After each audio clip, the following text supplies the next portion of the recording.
Começando mais uma edição do Conversa Séria com o empresário João Rafael, nosso podcast semanal, hoje dividindo a bancada com o jornalista e radialista Digenilson Silva e dizer da satisfação e mais uma vez participar desse projeto idealizado pelo empresário João Rafael de Aguiar. Satisfação, Digenilson, seu João Rafael. Um bom dia a todos. De fato, nós estamos sempre gravando os podcasts e eu tenho recebido, Dani e Digenilson, alguns amigos que diz que acompanham os nossos podcasts desde o começo e tem até me dado um incentivo cada vez mais para a gente continuar sempre expressando o pouco que a gente aprendeu através desse podcast. Então, eu procuro sempre incentivar cada vez mais as pessoas, porque a gente vive pelo conhecimento e nós temos que continuar aprendendo. E é assim que a gente faz, procurando o conhecimento e aprender um para com os outros. Então, para mim, tem sido mais uma lição de aprendizado, sempre estar com vocês, conversando essa conversa séria, semanal, e que tem, de um certo modo, agradado alguns internautas e alguns amigos e também os ouvintes, tanto da Rádio Cultura quanto da Rádio Rural de Guarabira. Agradecer, portanto, a você, Dani, agradecer ao Tiago, o empresário João Rafael, dizer que é uma satisfação estar aqui participando pela primeira vez do podcast Conversa Séria, né? Empresário, o senhor esteve recentemente visitando a Federação das Indústrias do Estado da Paraíba, oportunidade em que conheceu o seu atual presidente, que é o Cassiano Pereira. Eu gostaria que o senhor falasse a respeito dessa visita, a respeito desse encontro e a respeito dessa troca de experiência que o senhor teve ao visitar, portanto, o novo presidente da FIEP. De fato, na última quinta-feira que passou, a convite do presidente da Federação das Indústrias do Estado da Paraíba, a FIEP, que é a sede em Campina Grande, eu estive lá a convite para tratarmos alguns assuntos de interesse ao desenvolvimento da indústria da Paraíba.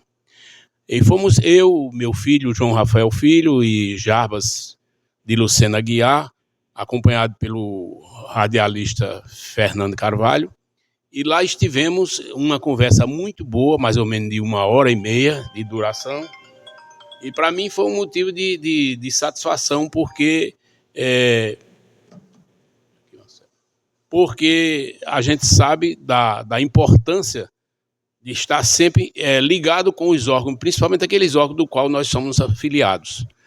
E o Cassiano, ele assumiu há 6 meses a direção da federação no estado da Paraíba e tem feito um trabalho de aproximação de empresário de porte pequeno, como nós, e de industrial também de porte maior, como é o caso de Eduardo Carlos, do São Brás. Então, são reuniões importantes que a gente aprende e troca ideias e recebe conhecimento. Na sexta-feira também estivemos presentes na mesma federação, desta feita no auditório, com uma grande movimentação. Lá esteve presente o presidente do Banco do Nordeste, o ex-governador de Pernambuco, que Paulo Câmara. Hoje Paulo Câmara, que é atual presidente do BNB no Brasil, e outras autoridades que também se fizeram presentes, principalmente nessa área de indústria e é evidente também na área financeira. Então, trocamos alguma ideia e recebemos também alguns conhecimentos. Foi feito várias perguntas aos palestrantes e foi tirado muitas dúvidas do qual a gente precisava ouvir. Então, eu creio que há um interesse muito grande, principalmente pelo que demonstrou o presidente do Banco do Nordeste, há um interesse muito grande em incentivar mais a indústria, principalmente aqui nos estados do Rio Grande do Norte, da Paraíba e também de Pernambuco. Porque, ultimamente, segundo o palestrante, disse que os investimentos mais procurados para a indústria no Nordeste é o estado do Ceará e o estado da Bahia. Então, nós temos que também participar dessa interação do banco para que a gente possa, com isso, receber mais incentivos financeiros para criar mais oportunidade de emprego aqui no estado da Paraíba. O presidente da FIEP, seu João, Inclusive, ele tem, na sua proposta de eleição, na época que ele foi eleito presidente da instituição, inclusive era expandir o portal da transparência para que as pessoas conhecessem o que está acontecendo dentro desse ramo aqui na Paraíba, né? Ele na reunião que tivemos na quinta-feira, ele me disse que estava para fazer uma licitação, agora já no início do próximo ano, para cadastrar diversos meios de comunicação para divulgar cada vez mais o trabalho da federação, para o conhecimento daqueles que muitas vezes ficam no interior e não têm essa oportunidade de conhecimento. Também se comprometeu de vir aqui a Guarabira, participar de entrevistas nas emissoras de rádio e, consequentemente, também fazer uma palestra para aqueles que interessar aqui direto do nosso auditório.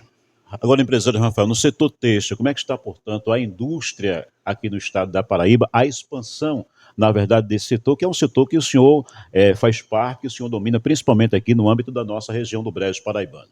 Diniz, houve um descuido muito grande por parte das instituições com relação ao setor têxtil. Nós que tínhamos aqui diversas fábricas, tanto de fiação quanto de tecelagem, aqui no estado da Paraíba, foram praticamente reduzidos ou desativados, exatamente por parte de descuido daqueles que têm as instituições na mão praticamente e não tem assim um convívio maior com aquelas empresas. Então a Paraíba precisa retomar esse processo. Por exemplo, se você for a Campina Grande, você vai entender que a Coteminas, que dava milhares de empregos nesse setor têxtil, ela está praticamente desativada. Não está totalmente, mas está praticamente. Tem outros setores também que empregava muito, a nível de Distrito Industrial de João Pessoa, que também reduziu muito a sua potencialidade. Então, o compromisso do Cassiano Pereira, presidente da FIEP, é retomar esse processo para garantir cada vez mais a oportunidade de trabalho. E não só isso, é que a FIEP ela tem um convênio e administra também o SESI, o SENAI, tudo isso são meios de treinamento, de profissionalização. Ele vai investir muito nessa área para capacitar cada vez mais pessoas, não só nas grandes cidades, mas nas cidades de médio e pequeno porte. Que o grande vilão hoje de todos os fatos é as pequenas empresas. As pequenas empresas têm que ser mais cuidadas, porque quem mais gera emprego nesse país são as micro e pequenas empresas. Então é por isso que esses órgãos que recebem recurso indiretamente das empresas para cuidar no fortalecimento da mão de obra tem que ser cada vez mais ativado. E não pode ser ativado só na região de João Pessoa ou Campina Grande, tem que partir também para a interiorização. Essa é a nossa reivindicação e eu espero que mais cedo ou mais tarde esse projeto esteja cada vez mais ativo para melhorar a capacidade produtiva de cada pessoa que trabalha nesses setores. E, João Rafael, visto que o senhor é um grande empresário no ramo têxtil e da indústria aqui na região, qual o seu principal objetivo ainda dentro desse setor?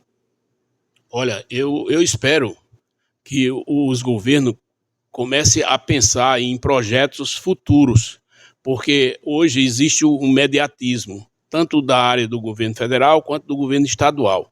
Eles procuram aumentar os impostos e começam insistindo cada vez mais em cobrar, em arrecadar cada vez mais. Isso tem inibido principalmente a área de emprego. Olha, para você ter uma ideia, o nosso estado, por exemplo, na pandemia, houve uma queda de arrecadação, que é natural, porque houve uma queda de consumo também, né? Então, houve uma queda de arrecadação e o que foi que o governo fez? Mandou para a Assembleia um projeto aumentando a alíquota do ICMS do estado, que era 18%, passou para 20%. Isso numa discussão de menos de uma hora na Assembleia Legislativa. Foi aprovado e todo o empresariado começou, a partir daquele momento, pagando o aumento de 18% para 20%, pagando toda a arrecadação em cima de 20%. Aí eu lhe pergunto, passou a pandemia, o comércio voltou ao normal, porque a gente vê todos os meses o crescimento do faturamento e da arrecadação do estado da Paraíba. Aí eu lhe pergunto, voltou ao que era? Não, aí foi essa conversa que nós tivemos com o presidente.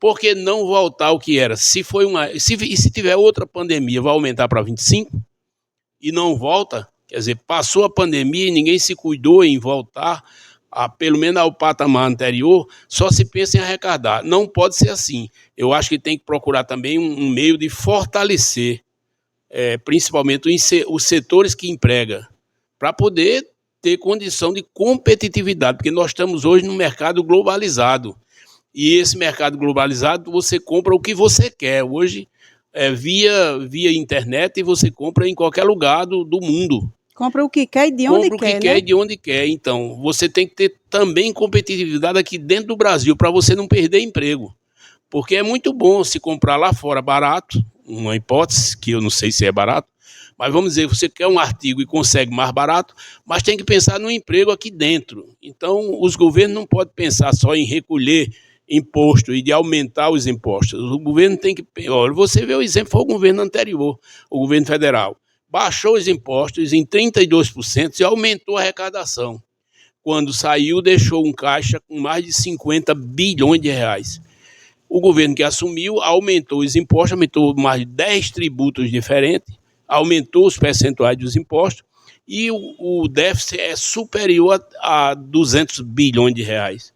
Então não se justifica uma matemática dessa. Alguma coisa está errada, não está batendo. Então é preciso que a gente comece a cobrar das instituições que nos representam para verificar isso. Eu acho que a Paraíba já devia ter retomado o processo anterior. Se estava dando e estava cobrindo as despesas do Estado com 18% de arrecadação de ICMS, houve a pandemia, aumentou para 20%, tudo bem, é compreensível, era um momento de dificuldade, mas a pandemia passou e o comércio voltou ao normal. E por que não voltar ao normal da cobrança do ICMS que hoje é 20% e baixar para o que era de 18%? Né? Tudo isso são reuniões que têm que ser feitas e discutidas com as autoridades para cobrar. São matemáticas, né? São matemáticas. São matemáticas. Se você tira demais do setor, a tendência é o setor entender que não compensa estar produzindo. E aí quem vai perder é as pessoas que precisam do emprego, né? Empresário, o Banco Central anunciou através do Copom a elevação da taxa de juros agora para 10,75%. Como é que o senhor observa, portanto, essa elevação da taxa de juros pelo BC? Olha, a taxa de juros, Genilson, é um parâmetro que regula a inflação.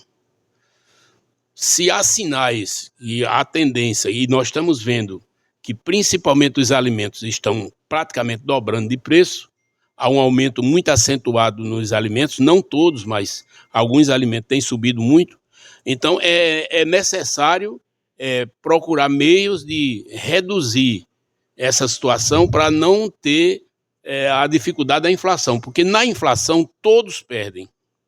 Não adianta dizer, não, a inflação, o salário vai ter um aumento de 50%, mas se a inflação for de 60%, qual foi o ganho que o trabalhador teve? Nenhum. Então é preciso que as pessoas tenham a consciência de evitar uma inflação, porque a inflação depois que dispara é muito difícil controlar.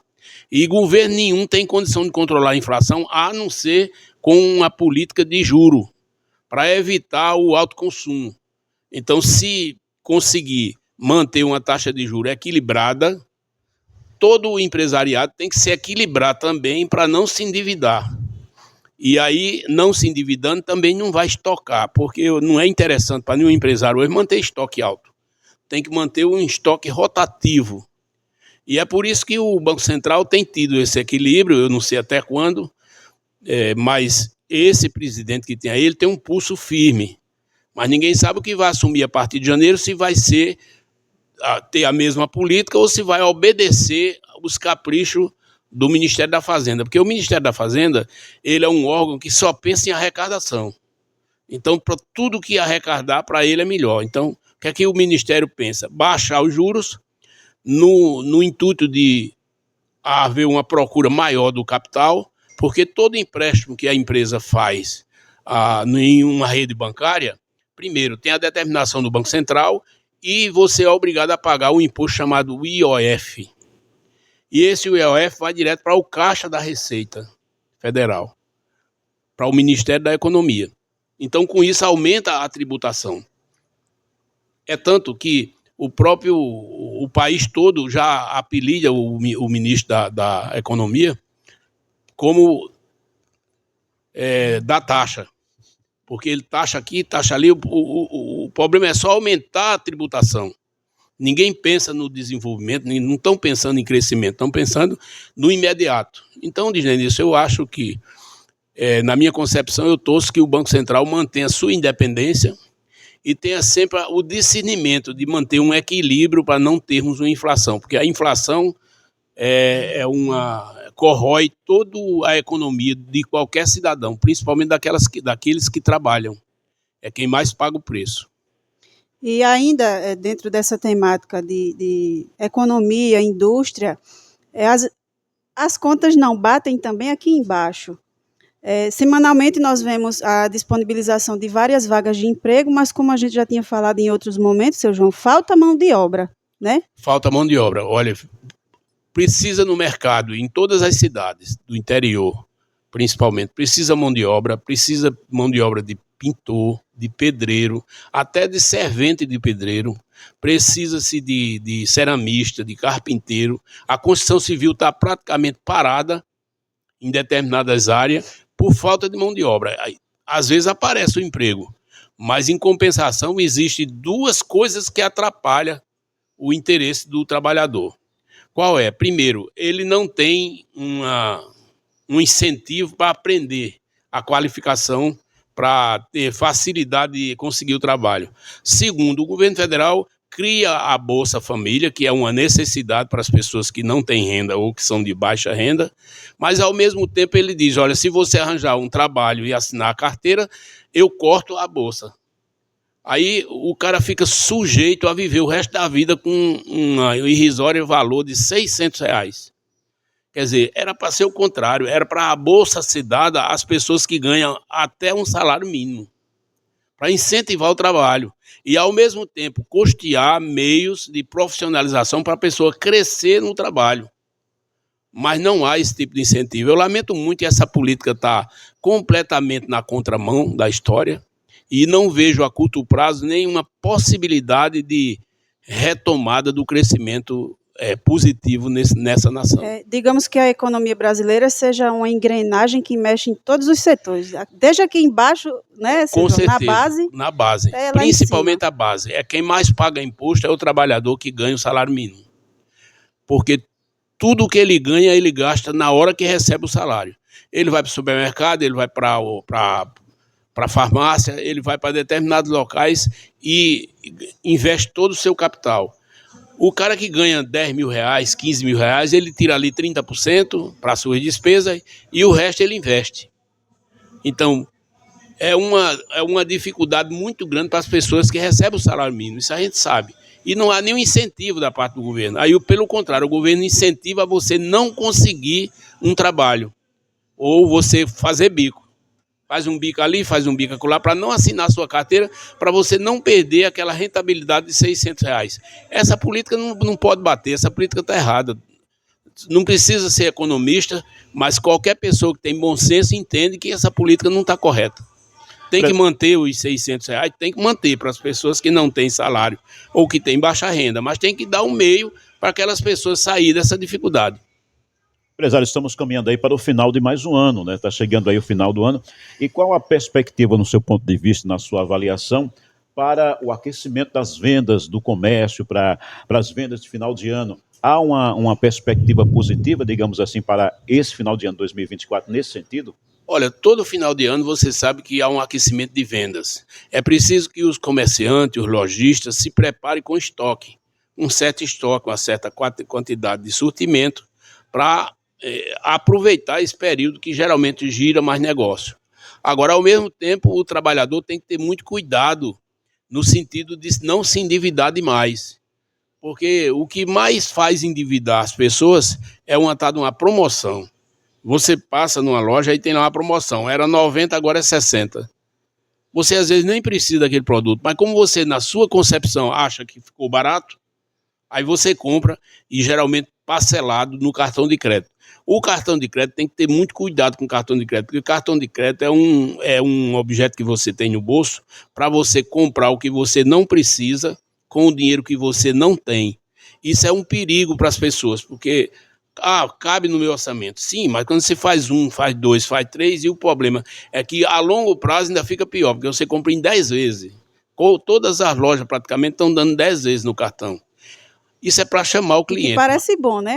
Divide a perder de vista. Mas aí o cliente tem que entender que aí compra ali, depois compra em outra loja e vai somando, daí a pouco você não tem mais orçamento. E o endividamento num cartão de crédito é crucial, porque os juros chegam a 500% ao ano. É muito difícil para as pessoas controlar um cartão de crédito. Então tem que se ter muito cuidado, porque há facilidade muito grande nas vendas, há também a complexidade, a cumplicidade do endividamento. Isso não é bom. Mudando um pouco a temática da nossa conversa séria hoje, e que não deixa de ser séria também, vamos falar, empresário João Rafael, sobre religião, religiosidade, que é um tema, inclusive, muito polêmico, digamos, porque atualmente as pessoas estão muito cheias de teorias e cada um acredita na sua própria. O senhor, o que é uma pessoa religiosa? Olha, religião, você falou religião. No grego, religião, essa palavra está em religar. O que é religar? Religar é o seguinte, é que quando os nossos pais lá no Éden se desligaram de Deus, de lá para cá há uma necessidade de religar novamente. Então, por isso que há religião. Então, a pessoa tem que ter muito cuidado em não ter simplesmente aquela ficção de religiosidade. Não, você tem que conhecer a palavra de Deus, porque nós temos a Bíblia, que foi escrita por pessoas escolhidas pelo Espírito Santo, e, na verdade, é um livro que ninguém modifica, porque é a palavra de Deus. Então, se você se aprofundar no estudo bíblico, não precisa você ir para uma igreja, porque religião não salva ninguém. O que salva é que você tenha conhecimento da verdade da palavra. Então, eu sempre costumo dizer isso. Eu dou aula na escola dominical da minha igreja e eu sempre aprendo muito, tanto com os alunos quanto com os próprios corpos de professores. A gente realmente tem essa oportunidade de aprender. Então, é fundamental que, para você começar a ler a Bíblia, não é um livro qualquer que você pega e lê. Não, a Bíblia é um livro de meditação. Então, você comece a ler o livro de Provérbio. Provérbio é um dos livros mais importantes que eu entendo para a consciência humana, para você viver melhor. É você conhecer o livro de Provérbio. É o livro de conselhos. É o livro da sabedoria, né? O livro da sabedoria. Então, o Provérbio diz o seguinte, por exemplo, é melhor o bom nome do que muitas riquezas. Isso já é um ensinamento profundo. E muito atual, né? E muito atual. A Bíblia ela é atemporal. Porque as pessoas que não têm um bom nome não têm confiança, não têm credibilidade, não têm respeito.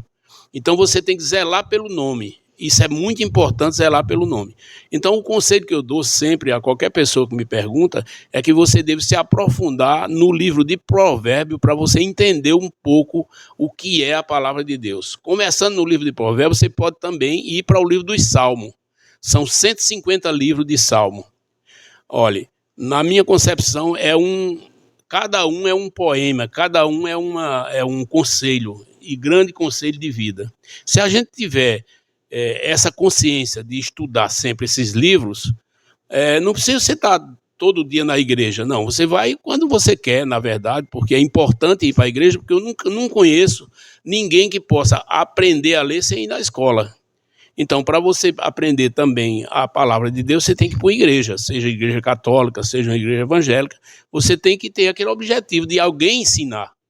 E aquelas pessoas que lá estão, eles têm a consciência de que a responsabilidade é muito grande dada a ele para ensinar aquelas pessoas que precisam aprender.